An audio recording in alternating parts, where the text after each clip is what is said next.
NSS unit সর্দার @150 unity March এই tagline নিয়ে আজকে পোস্টার কম্পিটিশান এবং কুইজ কম্পিটিশান করেছে এই বিবেকজ্যোতি কলেজ।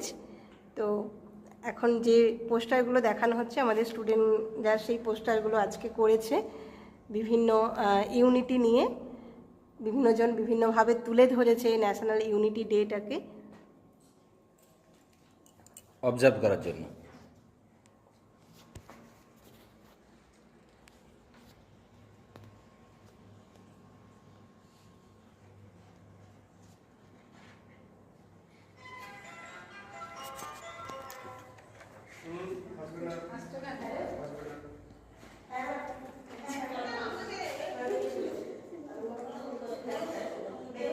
এখানে কলেজেই এই সমস্ত ছাত্রছাত্রীরা নিজেরা বসেই এই পোস্টারগুলো বানিয়েছে।